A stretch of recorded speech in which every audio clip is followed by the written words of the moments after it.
പിതാവിൻ്റെയും പുത്രൻ്റെയും പരിശുദ്ധൻ്റെ നാമത്തിൽ ആമേൻ. എല്ലാവരും ദൈവം അനുഗ്രഹിക്കട്ടെ. ഞാനിവിടെ വായിക്കുന്നത് സങ്കീർത്തനങ്ങൾ 131 അധ്യായം മുതൽ 132 വരെയാണ്.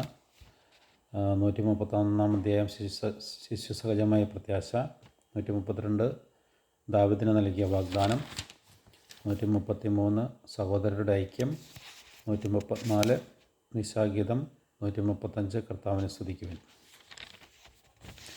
ഞാൻ വായിക്കുന്നത് ആരംഭിക്കുകയാണ്. 131 അധ്യായം ശിശുസഹജമായ പ്രത്യാശ. ആരോഹണഗീതം ദാവീദ് രചിച്ചത്. കർത്താവേ, എൻ്റെ ഹൃദയം അഹങ്കരിക്കുന്നില്ല, എൻ്റെ നയനങ്ങളിൽ നിഗളമില്ല. എൻ്റെ കഴിവിൽ കവിഞ്ഞ വൻകാര്യങ്ങളിലും വിസ്മയാവഹമായ പ്രവൃത്തികളിലും ഞാൻ വ്യാപൃതനാകുന്നില്ല. മാതാവിൻ്റെ മടിയിൽ ശാന്തനായി കിടക്കുന്ന ശിശുവിനെ എന്നപോലെ ഞാൻ എന്നെ തന്നെ ശാന്തനാക്കി. ശാന്തമായി ഉറങ്ങുന്ന ശിശുവിനെ പോലെയാണ് എൻ്റെ ആത്മാവ്.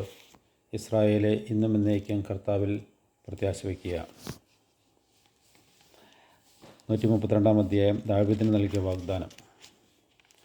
കർത്താവെ, ആരോഹണഗീതം. കർത്താവെ, ദാവീദിനെയും അവൻ സഹിച്ച കഷ്ടതകളെയും ഓർക്കണമേ.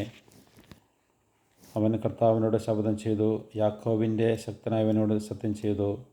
കർത്താവിന് ഒരു സ്ഥലം, യാക്കോബിൻ്റെ ശക്തനായവന് ഒരു വാസസ്ഥലം കണ്ടെത്തുന്നതുവരെ ഞാൻ വീട്ടിൽ പ്രവേശിക്കുകയോ കിടക്കയിൽ ശയിക്കുകയില്ല. ഞാൻ എൻ്റെ കണ്ണുകൾക്ക് ഉറക്കമോ കൺപോളകൾക്ക് മയക്കമോ കൊടുക്കുകയില്ല. എഫ്രാത്തായിൽ വെച്ച് നാം അതിനെപ്പറ്റി കേട്ടു. യാറിലെ വയലുകളിൽ അതിനെ നാം കണ്ടെത്തി. നമുക്ക് അവിടുത്തെ വാസസ്ഥലത്തേക്ക് പോകാം, അവിടുത്തെ പാദപീഠത്തെങ്കിൽ ആരാധിക്കാം. കർത്താവെ, എഴുന്നേറ്റ് അവിടുത്തെ ശക്തിയുടെ പേടകത്തോടൊപ്പം അങ്ങയുടെ വിശ്രമസ്ഥലത്തേക്ക് വരണമേ. അങ്ങയുടെ പുരോഹിതന്മാർ നീതി ധരിക്കുകയും അങ്ങയുടെ വിശുദ്ധർ ആനന്ദിച്ചാർപ്പൊളിക്കുകയും ചെയ്യട്ടെ. അങ്ങയുടെ ദാസനായ ദാവീദിനെ പ്രതി അങ്ങയുടെ അഭിഷിക്തനെ തിരസ്കരിക്കരുതേ. ദാവീദിനോട് കർത്താവ് ഒരു ശപഥം ചെയ്തു, അവിടുന്ന് പിന്മാറുകയില്ല. നിൻ്റെ മക്കളിൽ ഒരുവനെ നിൻ്റെ സിംഹാസനത്തിൽ ഞാൻ ഉപവിഷ്ടനാക്കും. എൻ്റെ ഉടമ്പടിയും ഞാൻ നൽകുന്ന കൽപ്പനകളും നിൻ്റെ മക്കൾ അനുസരിച്ചാൽ അവരുടെ മക്കൾ എന്നേക്കും നിൻ്റെ സിംഹാസനത്തിൽ വാഴും. എന്തെന്നാൽ കർത്താവ് സിയോനെ തിരഞ്ഞെടുത്തു, അതിനെ തൻ്റെ വാസസ്ഥലമാക്കാൻ അവിടുന്ന് ആഗ്രഹിച്ചു. ഇതാണ് എന്നേക്കും എൻ്റെ വിശ്രമസ്ഥലം, ഞാനിവിടെ വസിക്കും. എന്തെന്നാൽ ഞാനത് ആഗ്രഹിച്ചു. അവൾക്ക് വേണ്ടതെല്ലാം ഞാൻ സമൃദ്ധമായി നൽകും. ഞാൻ അവളുടെ ദരിദ്രരെ ആഹാരം നൽകി സംതൃപ്തരാക്കും. അവളുടെ പുരോഹിതന്മാരെ ഞാൻ രക്ഷണയിക്കും. അവളുടെ വിശുദ്ധർ ആനന്ദിച്ച് ആർപ്പ് വിളിക്കും. അവിടെ ഞാൻ ദാവീദിനായി ഒരു കൊമ്പ് മുളപ്പിക്കും. എൻ്റെ അഭിഷക്തന് വേണ്ടി ഞാനൊരു ദീപം ഒരുക്കിയിട്ടുണ്ട്. അവൻ്റെ ശത്രുക്കളെ ഞാൻ ലജ്ജ പിടിപ്പിക്കും. എന്നാൽ അവൻ്റെ കിരീടം അവൻ്റെ മേൽ ദീപ്തിച്ചെരിയും. 133 അധ്യായം സഹോദരരുടെ ഐക്യം. സഹോദരർ ഏകമനസ്സായി ഒരുമിച്ച് വസിക്കുന്നത് എത്ര വിശിഷ്ടവും സന്തോഷപ്രദവുമാണ്.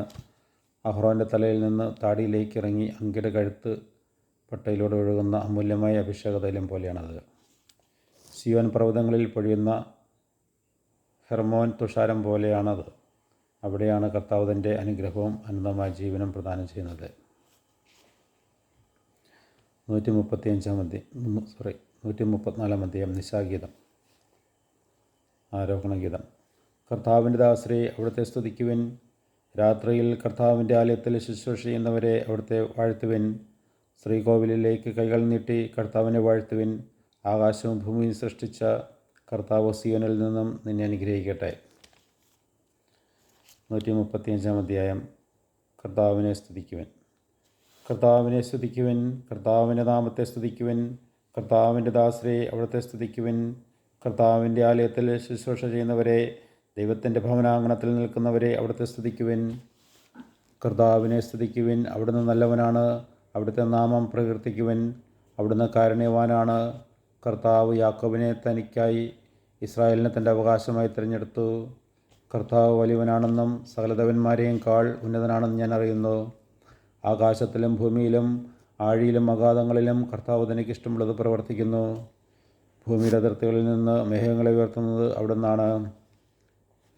മഴയ്ക്കായി ഇടിമിന്നലുകളെ അയക്കുന്നതും കലവറ തുറന്ന് കാറ്റിൻ്റെ പുറത്ത് വിടുന്നതും അവിടുന്നാണ് ഈജിപ്തിലെ മനുഷ്യരുടെയും മൃഗങ്ങളുടെയും കടിഞ്ഞൂലുകളെ സംഹരിച്ചത്. അവിടുന്ന് ഈജിപ്തിൻ്റെ മധ്യത്തിൽ ഫറവോയ്ക്കും അവൻ്റെ ഭൃത്യർക്കുമെതിരായി അടയാളങ്ങളും അത്ഭുതങ്ങളും അയച്ചു. അവിടുന്ന് അനേകം ജനതകളെ തകർക്കുകയും ശക്തരായ രാജാക്കന്മാരെ വധിക്കുകയും ചെയ്തു. അമോര്യ രാജാവായ സീഹോനെയും ബാഷാൻ രാജാവായ ഓഗിനെയും കാനാനിലെ സകല രാജ്യങ്ങളെയും സംഹരിച്ചു. അവരുടെ ദേശങ്ങൾ തൻ്റെ ഇസ്രായേൽ ജനത്തിന് അവകാശമായി അവിടെ നൽകി. കർത്താവേ, അങ്ങയുടെ നാമം ശാശ്വതമാണ്. കർത്താവേ, അങ്ങയുടെ കീർത്തി തലമുറകളോളം നിലനിൽക്കുന്നു.